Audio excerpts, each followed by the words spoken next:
আকাশবাণী আগরতলা। স্থানীয় সংবাদ পড়ছি নন্দিতা রায়। মুখ্যমন্ত্রীর জন আরোগ্য প্রকল্পে এখন পর্যন্ত রাজ্যে ১,৯০,৬৪৫ পরিবারের ৪,২১,৭২৭ জনকে আয়ুষ্মান কার্ড দেওয়া হয়েছে।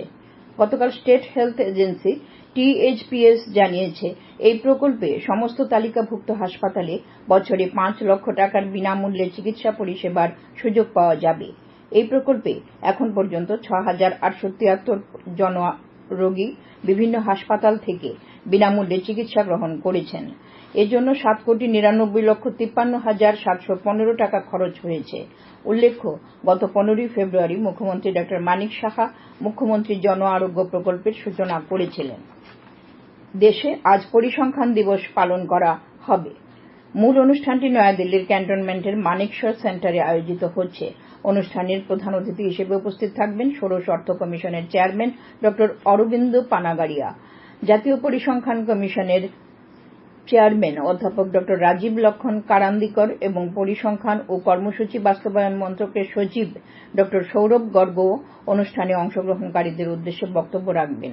এছাড়াও পদস্থ আধিকারিক, বিশ্বব্যাংকের মতো আন্তর্জাতিক সংস্থার প্রতিনিধি এবং অন্যান্যরাও এই অনুষ্ঠানে অংশ নেবেন।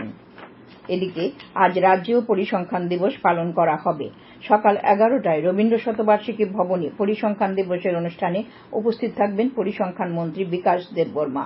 উল্লেখ্য, পরিসংখ্যান ও অর্থনৈতিক পরিকল্পনার ক্ষেত্রে অধ্যাপক প্রয়াত প্রশান্ত চন্দ্র মহালনোবিশের উল্লেখযোগ্য অবদানের স্বীকৃতি স্বরূপ তাঁর জন্মবার্ষিকীকে পরিসংখ্যান দিবস হিসেবে পালন করা হয়।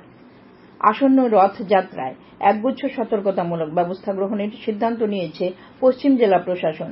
পশ্চিম জেলার জেলাশাসক ড বিশাল কুমার গতকাল আগরতলায় সাংবাদিকদের জানান, আগামী ৭ থেকে ১৬ জুলাই পর্যন্ত রথযাত্রা উৎসব পালিত হবে রাজ্যে। আগরতলায় মূলত ৬টি সংস্থা রথযাত্রায় অংশ নেবে। এর মধ্যে জগন্নাথ বাড়ি থেকে মূল রথযাত্রা বের হবে। তিনি জানান, গত বছরের কুমারঘাট রথযাত্রা উৎসবে মর্মান্তিক দুর্ঘটনার পরিপ্রেক্ষিতে এবছর বেশ কিছু সতর্কতামূলক ব্যবস্থা গ্রহণ করা হয়েছে। এবার রথ উৎসবে রথের উচ্চতা ৫ মিটারের বেশি রাখা যাবে না। রথ বের হওয়ার আগে বিদ্যুৎ নিগম বিদ্যুতের তার সঠিক উচ্চতায় আছে কিনা তা দেখবে। তৃতীয়বারের মতো প্রধানমন্ত্রীর পদে দায়িত্বভার গ্রহণের পর প্রধানমন্ত্রী নরেন্দ্র মোদী আগামীকাল আকাশবাণীর মন কি বাত অনুষ্ঠানে দেশ বিদেশের জনগণের সাথে মত বিনিময় করবেন। এটি হল মন কি বাত অনুষ্ঠানের ১১১তম পর্ব। জনগণ মন কি বাতের জন্য ভাবনা, চিন্তা ও পরামর্শ টোল ফ্রি 1800117800 নম্বরে শেয়ার করতে পারেন।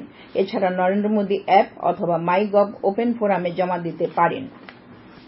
উত্তর জেলায় বেটি বাঁচাও বেটি পড়াও প্রকল্পে অনলাইন স্মার্ট ক্লাস বিজ্ঞাপন গতকাল থেকে চালু করা হয়েছে। উত্তর ত্রিপুরা জেলা প্রশাসন ও শিক্ষা দপ্তরের যৌথ উদ্যোগে নবম থেকে দ্বাদশ শ্রেণীর ছাত্রীদের জন্য এই অনলাইন ক্লাস চালু করা হয়। জেলাশাসক দেবপ্রিয় বর্ধন এই স্মার্ট ক্লাসের উদ্বোধন করেন। আগরতলা পুর নিগমের মেয়র তথা বিধায়ক দীপক মজুমদার গতকাল এমবি টিলা বাজারের সৌন্দর্যায়ন কাজকর্ম পরিদর্শন করেন। মেয়র বলেন, চলতি অর্থবছরই সৌন্দর্যায়নের কাজ শেষ হবে। মেয়রের সঙ্গে উপস্থিত ছিলেন পুর নিগমের কমিশনার শৈলেশ কুমার যাদব সহ অন্যান্য আধিকারিকরা।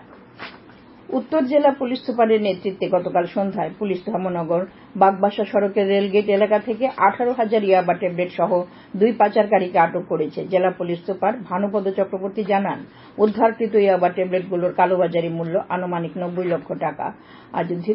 গতকাল ধৃতদের ধর্মনগর জেলা ও দায়রা আদালতে পেশ করা। আগরতলা রেল স্টেশনে গাঁজা সহ ধরা পড়েছে বিহারের এক ব্যক্তি। আগরতলা জিআরপি ও আরপিএফ থানার যৌথ অভিযানে গতকাল সন্ধ্যায় ধৃত ব্যক্তির কাছে 22 কিলো গাঁজা উদ্ধার করা হয়। আগরতলা জিআরপি থানার ওসি তাপস দাস আজ জানিয়েছেন, অভিযুক্ত ব্যক্তির বিরুদ্ধে এনডিপিএস আইনে মামলা নেওয়া হয়েছে। তাকে আজ আদালতে হাজির করা হবে।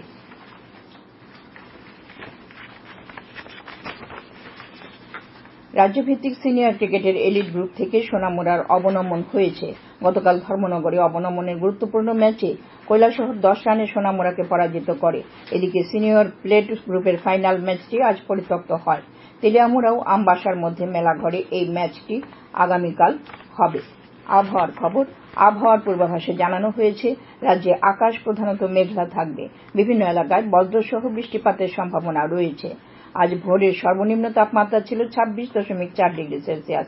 সকাল 5:30 পর্যন্ত বৃষ্টিপাতের পরিমাণ ছিল 12 মিলিমিটার। স্থানীয় সংবাদ এখনকার মতো শেষ হলো।